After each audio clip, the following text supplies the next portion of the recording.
Hello అండి. అందరికీ నమస్తే. ఈరోజు వీడియోలో మనం వినబోయే కథ ఏంటో తెలుసుకునే ముందు మీ అందరికీ కూడా నాది చిన్న రిక్వెస్ట్. కొత్తగా మా ఛానల్ చూస్తున్న వాళ్ళు తప్పకుండా ఒక లైక్ చేసి మీ ఫ్రెండ్స్‌కి, ఫ్యామిలీ మెంబర్స్‌కి షేర్ చేయండి. అలాగే ఇలాంటి మరెన్నో మంచి మంచి కథలు వినాలనుకుంటే ఛానల్‌ని వెంటనే సబ్స్క్రైబ్ చేసుకొని పక్కనే ఉన్న బెల్ ఐకాన్‌ని క్లిక్ చేయండి. మరి ఇప్పుడు లేట్ చేయకుండా కథలోకి వెళ్ళిపోదాం. అమ్మ అంత్యక్రియలు పూర్తయ్యాక అందరం ఎవరింటికి వాళ్ళం వెళ్ళిపోయాం.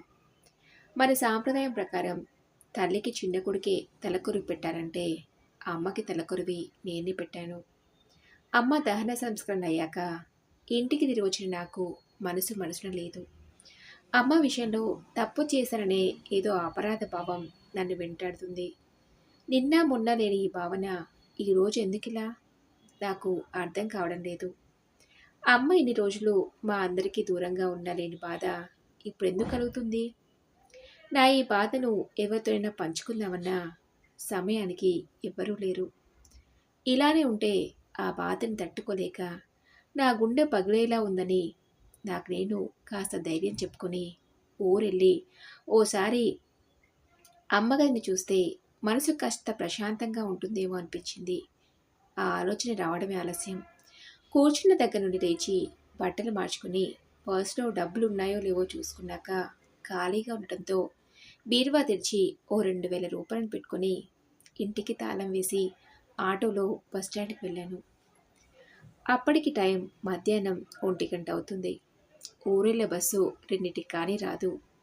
అంతసేపు వెయిట్ చేయాలంటే చాలా విసుగ్గా అనిపించింది. అసలు ఎన్ని రోజులైందో ఇలా మా ఊరికి వెళ్ళే బస్ కోసం ఎదురు చూసి. నేను ఇంటర్, డిగ్రీ చదివిన రోజుల్లో కాలేజీకి సెలవులు దొరికినప్పుడు ఊరెళ్ళడానికి ఇలానే ఎదురు చూసేవాణ్ణి. అప్పుడు ఊళ్ళో ఉన్న మా అమ్మానాన్నని, నా స్నేహితులను చూడాలనే సంతోషంతో ఎన్ని గంటలు బస్ కోసం ఎదురు చూసినా ఏమీ అనిపించేది కాదు. కానీ ఇప్పుడు నేను వస్తున్నానని తెలిసి నా కోసం ఎదురు చూసే అమ్మ లేదు, నాన్న లేడు.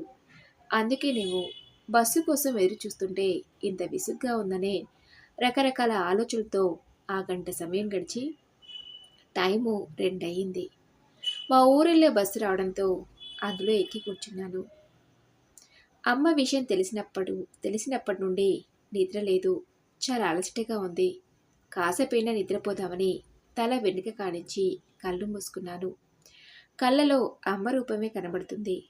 అమ్మ ఆలోచన నుండి ఎంత నన్ను నేను దూరం చేసుకుందామన్నా నా వల్ల కావడం లేదు. ఇంతలో నా ఫోన్ మోగిన శబ్దం వినిపించింది. అది చాలాసేపటి నుంచి మోగుతున్నా అమ్మ ఆలోచనలో ఉన్న నాకు తీయాలనిపించలేదు. నా భార్య ఉషా దగ్గర నుండి ఫోన్. మేము బయలుదేరామండి. రేపు సాయంత్రం కల్లా మన ఊళ్ళో ఉంటాం. మీరెలా ఉన్నారు? ఏమైనా తిన్నారా లేదా? అడిగింది. అందుకు నేను ఆకలిగా లేదన్నాను. ఒకప్పుడు మీరు ఆవిడని ఎంత పట్టించుకోకుండా ఉన్నా ఆవిడ మీ అమ్మగారే కదా. కొడుకుగా ఆ మాత్రం మీకు బాధ ఉండటం సహజమే. 2 రోజులు పోతే అంతా అదే సర్దుకుంటుంది. ఏదైనా తినండి, లేదంటే నీరసం వచ్చేస్తుంది అంది ఉష. ఆ, తింటాను అని చెప్పాను. అవును, ఏదో బస్సు హారన్ సౌండ్ వినబడుతుంది. ఎక్కడున్నారు? అడిగింది ఉష. నేను మా ఊరికి వెళ్తున్నానని చెప్పాను. ఊరికా? ఎందుకు? ఏం పనికి? అయినా అక్కడ ఇప్పుడు ఎవరున్నారని వెళ్తున్నారు? అడిగింది. అందుకు నేను అమ్మ జ్ఞాపకాలతో నిన్న మా ఇంటిని ఒకసారి వెళ్ళి చూడాలనిపించి ఇందాకే బయలుదేరాను అన్నాను. అందుకు ఉష, అత్తయ్య జ్ఞాపకాల? బ్రతికుండగా ఆవిడని మనిషిలా చూడండి, మీకు ఆవిడ జ్ఞాపకాలతో ఏమవసరం అడిగింది. తెలీదు ఉషా. అమ్మ ఇక లేదు అని తెలిసినప్పటి నుండి ఏదో బాధ, తప్పు చేశాననే భావన నన్ను వెంటాడుతుంది. సమయానికి నువ్వు కూడా లేవు. నా బాధని ఎవరితో చెప్పుకోవాలో నాకు అర్థం కాక ఓసారి ఇంటికి వెళ్ళి చూడాలనిపించి ఊరికి బయలుదేరాను ఉషా అన్నాను. అందుకు నా భార్య, మనిషి పోయాక ఇప్పుడు బాధపడితే మాత్రం తను తిరిగి వస్తుందా ఏంటి? మీ ఇష్టం. నా మాట మీరు ఎప్పుడు విన్నారని. సరే, మళ్ళీ ఇంటికి ఎప్పుడు తిరిగి వస్తారు అడిగింది. తెలీదు. నేను మళ్ళీ ఫోన్ చేశానని ఫోన్ కట్ చేశాను. ఉషాతో మాట్లాడుతుండగానే ఊరు దగ్గరకు వచ్చిందని గమనించనే లేదు. మరో 10 నిమిషాల్లో ఊళ్ళో దిగబోతున్నాను. ఒకప్పుడు ఊరు దగ్గరకు వస్తుందంటే ఎంత సంతోషంగా ఉండేదో. కానీ ఇప్పుడు చాలా బాధగా ఉంది. అమ్మ పట్ల మేము ప్రవర్తించిన తీరుకి అక్కడి వాళ్ళకి నా మొహం ఎలా చూపించను? అమ్మ చనిపోయిన విషయం వాళ్ళెవ్వరికీ తెలీదు. ఎలా చెప్పను అని ఆలోచిస్తూ ఈలోపు ఊరు రావడంతో బస్సు దిగాను. అక్కడి నుండి మా ఇంటికి చేరుకోవాలంటే ఓ 10 నిమిషాలు నడక.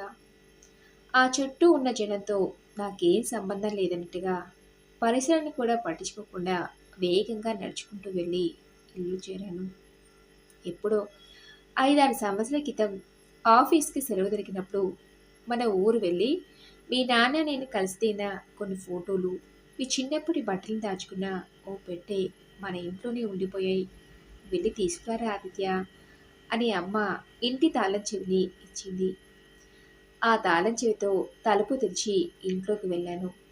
ఇల్లంతా బూజు పట్టి ఓ పాడుపడ్డ ఇంటిలా తయారైంది. నాన్న పోయాక అమ్మను మాతో పాటు తీసుకెళ్ళిన దగ్గర నుండి ఊరికి వచ్చిందే లేదు. అప్పటికే ఇల్లంతా చాలా పాతపడటంతో ఈ ఇంటిని ఎవరు పట్టించుకునలేదు. అప్పటి మంచాలు, కుర్చీలు, ఇంకా కొన్ని పాడైపోయిన వస్తువులు అలాగే ఉన్నాయి. ఆ గది నిండా అమ్మ జ్ఞాపకాలే.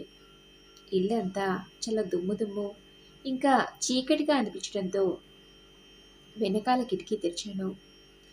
ఆ కిటికీ నుంచి వచ్చే చల్లని గాలి అమ్మ ప్రేమలాగే అనిపించింది. ఇంటికి కుడి చేయి దిక్కున ఉన్న గోడకు అమ్మ నాన్న పెళ్లి ఫోటో, ఆ పక్కనే అమ్మ ఒకతే ఏదో సందర్భంలో దిగిన ఫోటో కనబడింది. దుమ్ము పట్టి ఉండడంతో నా జేబులో ఉన్న రుమాల్తో అమ్మ ఫోటోను తుడిచాను. అమ్మ జాలిగా నా వైపే చూస్తున్నట్లు అనిపించింది. నా మనసులోనే అమ్మా నన్ను క్షమిస్తావా అడిగాను. అమ్మ ఫోటో వైపే చూస్తున్న నా కళ్ళ వెంట నీళ్లు దారల్లా కారుతున్నాయి. నువ్వు ఉండని రోజులు నీ విలువ తెలియలేదమ్మా. జీవితంలో ఏదైనా కోల్పోయిన తర్వాతే దాని విలువ తెలిసొస్తుంది. కానీ నువ్వు నాకు జన్మనిచ్చిన తల్లివి. బ్రతికున్నప్పుడు నీ విలువ తెలుసుకోకపోవడం ఏంటమ్మా? నీ కడుపున పుట్టిన అందరిలాగే నేను కూడా ప్రవర్తించి నీ మనసుకి కష్టం కలిగించాను. మా అందరి ప్రవర్తన నీ మనసుకి ఎంత కష్టం కలిగించుంటే నువ్వు ఆ నిర్ణయం తీసుకునుంటావు. నీ పట్ల నేను చాలా తప్పుగా ప్రవర్తించాను. నన్ను క్షమిస్తావా అమ్మా అని బోరుగా ఏడ్చాను. ఎంత ఏడ్చినా ఏం లాభంరా నాన్న, నేను శాశ్వతంగా ఈ లోకం విడిచి వెళ్ళిపోయాను అన్నట్టు వినిపించింది. నిజమే. ఇప్పుడు ఎంత ఏడిస్తే ఏం లాభం? అమ్మ మళ్ళీ తిరిగి వస్తుందా? అమ్మని చివరి రోజుల్లో కంటికి రెప్పలా చూసుకోవాల్సిన నేను పరాయి బడిలా దూరం పెట్టనని ఏడుస్తూ గతాన్ని గుర్తు చేసుకున్నాను. మా అమ్మ పేరు శకుంతల, నాన్న రాజారాం. నాన్న ఊర్లోని పంచాయతీ ఆఫీస్లో చిన్న ఉద్యోగం చేస్తుండేవారు. అమ్మ నాన్నకి మేము నలుగురం సంతానం, ముగ్గురం అన్నదమ్ములం, ఒక చెల్లి. నాన్న ఉద్యోగానికి వెళ్తూనే ఊళ్ళో మాకున్న 2 ఎకరాల పొలంలో వ్యవసాయం చేస్తుండేవారు. నాన్న సంపాదించే ప్రతి రూపాయికి లెక్కలు రాసుకుని దుబారా ఖర్చులు చేయకుండా పొదుపు చేసి మమ్మల్ని అందరినీ బాగా చదివించాలనుకున్నాడు. నాన్న కోరుకున్నట్టే మా పెద్దన్నయ్య రఘు ఎంబీఏ పూర్తి చేసుకుని ఓ కంపెనీకి మేనేజర్గా ఉద్యోగం సంపాదించాడు. మా చిన్నన్నయ్య వాసు, నేను ఇద్దరం ఇంజనీరింగ్ పూర్తి చేసి సాఫ్ట్వేర్ ఇంజనీర్లుగా ఉద్యోగాలు చేస్తున్నాం. మా చెల్లెలు అమృత ఫార్మసీ పూర్తి చేసింది. మా అందరి చదువులు అయిపోయి ఉద్యోగాల్లో స్థిరపడ్డ 2 సంవత్సరాలకు మా అందరికీ మంచి సంబంధాలు చూసి పెళ్ళిళ్ళు జరిపించి ఇక మా బాధ్యతలన్నీ తీరిపోయాయని హాయిగా ఊళ్ళోనే ఉంటున్నారు. మా అందరికీ ఉద్యోగాలు ఒకే ఊళ్ళో దొరికిన కారణంగా అందరం అక్కడే స్థిరపడిపోయాం. సెలవులు దొరికినప్పుడు పండగలకు అందరం ఊరికి వెళ్ళొస్తుండేవాళ్ళం. నాన్న రిటైర్డ్ అయ్యి వ్యవసాయం చూసుకుంటూ ఇంటి పట్టునే ఉంటున్నారు. నాన్న తనకున్న ఆస్తిని ఎప్పుడో నేను పోయిన తర్వాత ఎందుకు, బ్రతికున్నప్పుడే నా ఆస్తిని పిల్లలకు పంచితే నా పిల్లల అవసరాలకు ఉపయోగపడుతుందని ఓసారి మేం పండగకి వెళ్ళినప్పుడు, ఒరే రఘు, వాసు, ఆదిత్య, మీ అందరికీ తెలిసిందే కదరా! మనకు పెద్దగా ఆస్తిపాస్తులు ఏమీ లేవని. ఊర్లో ఉన్న 2 ఎకరాల పొలం, రిటైర్డ్ అవ్వగా వచ్చిన డబ్బులు తప్ప. ఇక మన ఇల్లు గురించి ఆలోచిస్తే, ఒకవేళ దీన్ని అమ్మినా ఈ పల్లెటూరులో దీన్ని కొనేవాళ్ళు ఎవరూ లేరు. అప్పుడో ఎప్పుడో అప్పుడెప్పుడో నా చిన్నప్పుడు మీ తాతయ్య కట్టించిన ఇల్లు అంతా పాడైపోయి శిథిలావస్థకు చేరింది. ఎప్పటికప్పుడు రిపేర్ చేయించాలనుకున్న మీ చదువులు, కాలేజీ ఫీజులని ఏదో ఒక ఖర్చు ఉండేది. నేను పెద్దగా ఎప్పుడూ ఈ ఇంటి గురించి పట్టించుకునలేదు. ఎలాగో మీ అందరికీ ఉద్యోగాలొచ్చి ఎక్కడో దగ్గర స్థిరపడిపోతారు. ఇక మీ అమ్మ నేనే కదా ఇక్కడ ఉండేది. ఏదో ఒక గది ఉంటే చాలదా అని ఇంటి గురించి నేనెప్పుడూ ఆలోచించింది లేదు. ఈ పల్లెటూరులో ఈ ఇంటిని కొనేవాళ్ళు ఎవరుంటారు కానీ, మన 2 ఎకరాల పొలాన్ని, నా దగ్గర ఉన్న డబ్బుని మీ అందరికీ సమానంగా పంచుదామనుకుంటున్నాను అన్నారు. అందుకు మేమంతా కూడా సరే అనటంతో ఓ నెల రోజుల తర్వాత నాన్న పొలాన్ని అమ్మి ఆ డబ్బుని, నాన్న రిటైర్ అవ్వగా వచ్చిన డబ్బుని మా అందరికీ సమానంగా పంచిచ్చారు. మాలో ఇంత స్వార్థం లేకపోతే మీ పేరున, అమ్మ పేరున కూడా కొంత డబ్బు బ్యాంకులో వేసుకున్నానా అని ఏ ఒక్కరం అనలేదు. నాకు నెలలో వచ్చే 16,000 రూపాయల పెన్షన్ డబ్బులతో మా ఖర్చులకు సరిపోతాయిరా అన్నారు. అలా ఓ 10 సంవత్సరాలు బాగానే గడిచాయి. మధ్య మధ్యలో మా అందరికీ పిల్లలు పుట్టినప్పుడు అమ్మా నాన్నలు మా దగ్గరికొచ్చి కొన్ని రోజులు ఉండి తిరిగి ఊరికి వెళ్ళిపోయి అక్కడే ఉంటున్నారు. అలా ఉన్నట్టుండో రోజు నాన్నకి గుండెపోటు వచ్చిందని హాస్పిటల్లో అడ్మిట్ చేశారని అమ్మ ఫోన్ చేసి చెప్పింది. అందరం వెంటనే బయలుదేరి వెళ్ళాం. మేమంతా వెళ్ళిన కొద్దిసేపటికే నాన్నకి సీరియస్ అవ్వటంతో ఆయన కన్ను మూశారు. నాన్నది దశదిన కర్మ అయిపోయే వరకు అంతా అక్కడే ఉండి తిరిగి వెళ్ళేటప్పుడు అమ్మను మాతో పాటు రమ్మని అడిగాం. అందుకమ్మ, మీ నాన్న పోయి నేను రోజులైనా గడవకముందే ఈ ఇంటిని వదిలి నేను ఎలా రానురా అంది. అమ్మ అనటంతో అందరం అమ్మని ఊళ్ళోనే ఒంటరిగా వదిలి వెళ్ళక తప్పలేదు. అలా 2-3 సంవత్సరాలు అమ్మ ఒక్కతే ఊళ్ళో ఉంది. అప్పుడప్పుడు వీలు చూసుకొని ఎవరో ఒకరం అమ్మని చూసిస్తుండేవాళ్ళం. అలా కొంతకాలానికి అమ్మకు పూర్తిగా ఒంట్లో బావుటట్లేదని తెలిసి మేమంతా అమ్మని తలా ఓ 2 నెలలు చూసుకోవాలని నిర్ణయించుకుని ముందుగా మా పెద్దనే రఘు దగ్గర ఓ 2 నెలలు, ఆ తర్వాత వాసు అన్నయ్య దగ్గర ఓ 2 నెలలు, ఆ తర్వాత నా దగ్గర అలా ఉంటూ వచ్చిందమ్మ. అమ్మని మేమందరం అలా పంచుకోవటం తనకు బాధగా అనిపించింది. దానికి తోడు ఉదయం లేస్తే మేమందరం మా పనులలో బిజీగా ఉంటూ అమ్మతో సరిగా గడిపేవాళ్ళం కాదు. తనతో పక్కనే కాసేపు కూర్చొని మాట్లాడేవాళ్ళం కాదు. మా అందరి మధ్య ఉన్న అమ్మకి ఒంటరిగా ఉన్నట్టే అనిపించేది. ఆ అమ్మకి ఏదైనా కావాల్సి వచ్చినప్పుడు అడిగితే మేమంతా వచ్చి నెల అన్నయ్య దగ్గరికి వెళ్తావు కదా, వాళ్ళు కొనిపెడతారులే. ఒకవేళ హాస్పిటల్లో చూపించాల్సి వచ్చినా వచ్చి నెల తమ్ముడి దగ్గరికి వెళ్తావు కదా, వాడు తీసుకెళ్తాడులే. ఇలా అందరం ఏదో ఒక సాకుతో తప్పించుకునేవాళ్ళం. నా భార్య ఉష ఎన్నోసార్లు అంది, పెద్దావిడ, ఆవిడ అందరి ఇంటికి ఇంకా ఏమని తిరుగుతుంది? అత్తయ్యనున్నంతకాలం మన ఇంట్లోనే ఉండనివ్వండి. ఆవిడ ఒక్కదానికే ఈ ఖర్చు మనకేమైనా ఎక్కువ అని. నేను మా అన్నయ్యలాగే ఆలోచించి 2 నెలలు గడిచిందంటే అమ్మని తీసుకెళ్ళి పెద్దన్నయ్య ఇంట్లో దించొచ్చేవాణ్ణి. ఓ రోజు పండగకి మేమంతా మా పెద్దన్నయ్య వాళ్ళ ఇంట్లో కలుసుకున్నప్పుడు అమ్మ నగల గురించిన ప్రస్తావన మా చెల్లెలు అమృత తీసింది. అన్నయ్య, నాన్న మీ అందరికీ సమానంగా డబ్బు పంచి నాకు కేవలం 5 లక్షలు మాత్రమే ఇచ్చాడు. అందుకని అమ్మ నగలు నాకే చెందుతాయి అంది. అందుకు మా అన్నయ్య వదినలు ఒప్పుకోలేదు. అమ్మ నగల మీద మాకు హక్కు ఉంటుందని వాదించి చివరికి అమ్మ నగలను సమానంగా తీసుకోవడానికి నిర్ణయించుకున్నాం. అమ్మని నగల గురించి అడిగితే, నగలన్నీ మీ నాన్న ఉన్నప్పుడే అమ్మేశాన్రా. ఓసారి ఆయన ఒంట్లో బాగాలేనప్పుడు డబ్బు అవసరం పడింది. అందుకు నేను మన పిల్లల్ని అడుగుదామండి అంటే వాళ్ళంతా ఇప్పుడిప్పుడే మనం ఇచ్చిన డబ్బులకి కొంత లోన్ తీసుకుని ఇల్లు కొనుక్కున్నారు. వాళ్ళని అడిగి ఇబ్బంది పెట్టడం ఎందుకని నా బంగారాన్ని అమ్మాలని నిర్ణయించుకున్నాం. ఆ తర్వాత మీకు ఈ విషయం చెప్పే అవకాశం రాకపోవడంతో నేను చెప్పలేదు అంది. అమ్మ చెప్పిన విషయాన్ని మేము నమ్మినా మా అన్నయ్య భార్య మా అన్నయ్య మా అన్నయ్య భార్యలు బంగారం నీ దగ్గరే పెట్టుకొని మాకు అబద్ధం చెప్తున్నావని సూటిపోటి మాటలతో అమ్మ మనసుకి కష్టం కలిగించారు. అలా కొంతకాలం భరించిన అమ్మ నేను మీ అందరి మధ్య ఉండలేకపోతున్నానని వృద్ధాశ్రమం వెళ్తున్నట్టు ఓ లెటర్ రాసిపెట్టి మాకెవరికీ చెప్పకుండా ఇంట్లో నుండి వెళ్ళిపోయింది. అత్తయ్య ఎక్కడుందో తెలుసుకుని మన ఇంటికి తీసుకురండి అని నా భార్య ఉష ఎన్నోసార్లు నాతో చెప్పినా మా అన్నయ్య వదినలు అమ్మ బంగారం అంతా నేనే తీసుకునని అందుకే అమ్మని తిరిగి ఇంటికి తీసుకెళ్ళని అనుకుంటారని అమ్మని ఓల్డేజ్ హోమ్ నుంచి ఇంటికి రమ్మని అడగలేకపోయా. అలా కొంతకాలం గడిచాక ఓ రోజు ఏదో పనుండి నా కొలీగ్ రమణ వాళ్ళ ఇంటికి వెళ్ళాను. అక్కడ రమణ వాళ్ళ అమ్మ కనిపించింది. నేను వాళ్ళ ఇంట్లో ఉన్న ఆ గంటసేపు ఆవిడని వాళ్ళ ఇంట్లో వాళ్ళందరూ ఆప్యాయంగా పలకరించడం, తనకి కావలసినవన్నీ అందించడం, వాళ్ళంతా ఆవిడని చాలా ప్రత్యేకంగా చూస్తున్నట్టు గమనించి పని ముగించుకొని బయటకు తిరిగి వస్తూ నా ఫ్రెండ్ అడిగా, ఆవిడ మీ అమ్మగారా, మీతోనే ఉంటారా అని.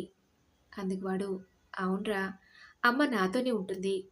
మా అన్నయ్య తమ్ముడు అమ్మ నాన్నలు మాకు ఏం సంపాదించి ఇవ్వలేదని మేమెందుకు వాళ్ళని చూసుకోవాలని అమ్మని నాన్నని పట్టించుకోలేదు. అప్పటి నుంచి అమ్మ నాన్నలు నా దగ్గరే ఉంచుకున్నాను. నాన్న ఈ మధ్యనే పోయారు. అప్పటి నుండి అమ్మని మరింత జాగ్రత్తగా చూసుకుంటున్నాం. ఏంటో ఈ మనుషులు అర్థం కారు.